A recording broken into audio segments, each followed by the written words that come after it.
भारत ने पाकिस्तान एनएसए को दिया न्योता, अफगानिस्तान के मुद्दे पर अगले महीने दिल्ली में बैठक। एनएसए बैठक की अगुवाई भारत के राष्ट्रीय सुरक्षा सलाहकार अजीत डोभाल करेंगे। वहीं इस बैठक में चीन, ईरान, तजाकिस्तान और उज्बेकिस्तान को भी बुलाया गया है। देश की समुद्री सुरक्षा की व्यापक समीक्षा करेंगे नौसेना के कमांडर। सोमवार से 5 दिवसीय सम्मेलन होगा शुरू। सैटेलाइट के क्षेत्र में भारत हुआ आत्मनिर्भर। 2022 में स्वतंत्रता दिवस पर 75 स्टूडेंट सैटेलाइट्स लॉन्च किए जाएंगे। कश्मीरी नेताओं पर मोहन भागवत का हमला। उन्होंने कहा कि आर्टिकल 370 हटने से पहले जम्मू कश्मीर का 80% फंड नेताओं की जेब में जाता था। राज्यों और केंद्र शासित प्रदेशों के पास अभी भी बचा है 10 करोड़ से अधिक कोविड-19 वैक्सीन की डोज। देश में पिछले 24 घंटे में कोरोना के 14,146 नए मामले, वहीं 144 लोगों की गई जान। असम में कोरोना के 269 नए मामले, वहीं 5 लोगों की मौत हुई। मुंबई में कोरोना के 333 नए मामले, 526 लोगों ने कोरोना को मात देकर घर लौटे। हिमाचल प्रदेश में पिछले 24 घंटे में कोरोना के 103 नए मामले। अभी भी प्रदेश में 1,298 मरीज सक्रिय हैं। 100 करोड़ डोज लगने की दहलीज पर भारत, अगले हफ्ते नया इतिहास रचने की तैयारी। केरल के कुट्टिकलम में भारी बारिश के कारण भूस्खलन, जिसके बाद जनजीवन को फिर से बहाल करने की कोशिश की जा रही है। केरल में भूस्खलन हादसे में 3 और शवों को बरामद किया गया है। अब तक हादसे में मरने वाले की संख्या 9 हुई। केरल के कोल्लम जिले में भारी बारिश के कारण कल्लाड नदी का जलस्तर बढ़ा। मुख्यमंत्री पिनराई विजयन ने कहा कि केरल के बाढ़ग्रस्त इलाकों में फंसे लोगों को निकालने के लिए सभी उपायों का होगा इस्तेमाल। केरल के राज्य मंत्री वीएन वासवन ने कोट्टम में भारी बारिश की वजह से हुए भूस्खलन और बाढ़ प्रभावित क्षेत्रों का किया दौरा। केरल में एनडीआरएफ की टीम भारी बारिश से प्रभावित एर्नाकुलम के मुवापुत्तम पहुंची और बचाव अभियान शुरू किया। मौसम विभाग ने केरल के तिरुवनंतपुरम समेत 11 जिलों में बारिश को लेकर येलो अलर्ट जारी किया। केरल में बाढ़ से प्रभावित जिलों में राहत बचाव कार्यों के लिए मीडियम लिफ्ट हेलीकॉप्टर को शामिल किया गया है। पंजाब के सीएम चरणजीत सिंह चन्नी ने होशियारपुर में कोविड के दौरान अपने माता पिता को खोने वाले बच्चों को सामान और वित्तीय सहायता वितरित की। चेन्नई में एआईएडीएमके पार्टी के 50 वर्ष पूरे होने पर वीके शशिकला ने एमजीआर मेमोरियल में पार्टी के झंडे को फहराया और मिठाइयां बांटी।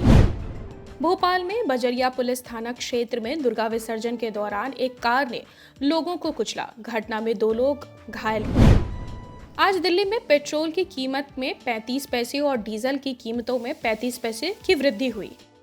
मुंबई में आज पेट्रोल की कीमत 111 रुपये 77 पैसे प्रति लीटर और डीजल की कीमत 102 रुपये 52 पैसे प्रति लीटर हुई। गुजरात के कोरोना के नियंत्रित होने के बाद जूनागढ़ में गिर राष्ट्रीय उद्यान को पर्यटकों के लिए फिर से खोला गया। राष्ट्रीय उद्यान संरक्षक ने कहा कि गिर जंगल में पहले दिन ही पर्यटकों की संख्या बहुत ज्यादा है। हमने सभी व्यवस्था कर रखी है। एमपी के सीएम शिवराज सिंह चौहान कांग्रेस पर बरसे। उन्होंने कहा कि कांग्रेस पार्टी कम, सर्कस ज्यादा है। कांग्रेस में आज भी कोई अध्यक्ष नहीं है।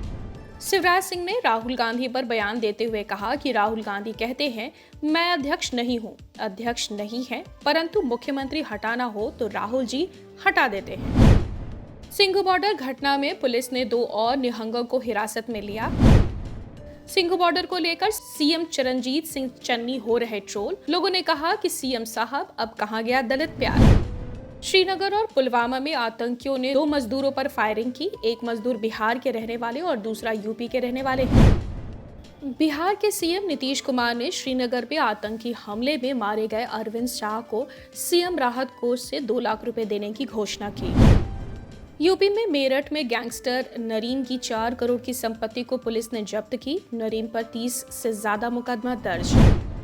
यूपी में अलीगढ़ में वायरल बुखार और डेंगू का प्रकोप। अस्पताल में 208 मरीज बुखार के हैं और 3 मरीज डेंगू के भर्ती।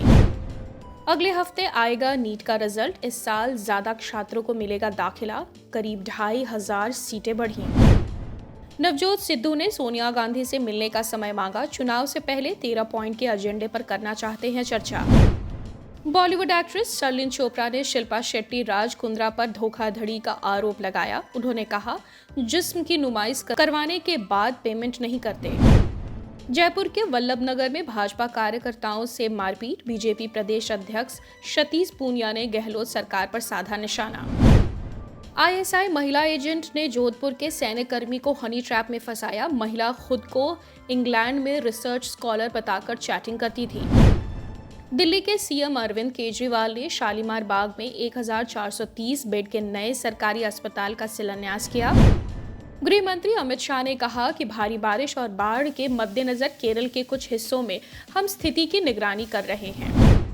गृह मंत्री ने कहा कि केंद्र सरकार जरूरतमंद लोगों की हर संभव मदद करेगी। बचाव कार्यों में मदद के लिए एनडीआरएफ की टीमों को पहले ही भेज दिया गया है। कांग्रेस विधायक राकेश पारीक की बिगड़ी तबियत। जयपुर के सवाई मानसिंह अस्पताल में है भर्ती। राजस्थान में विलुप्त की कगार पर गोड़ावन पक्षी। संरक्षण डिपार्टमेंट को भी नहीं पता राजस्थान में फिलहाल कितने गोड़ावन बचे हैं। बिहार के औरंगाबाद में बीए की छात्रा से गैंगरेप। सहेली से मिलने जा रही छात्रा को बदमाशों ने कार से अगवा किया। एनसीआरबी की रिपोर्ट के अनुसार महाराष्ट्र में हर साल औसतन 34 लोगों की नशाखोरी से होती है मौत। राजस्थान में नशे से मौतें 61% घटी। गुजरात सरकार के फैसले से हजारों दंपतियों को फायदा। सरकारी विभाग में कार्यरत पति पत्नी का अब एक जगह हो सकता है तबादला। सूरत में एक बार फिर हीरा उद्योग फल फूल रहा है। सूरत में हीरे का निर्यात अप्रैल से सितंबर के बीच $12,372 मिलियन पर पहुंचा।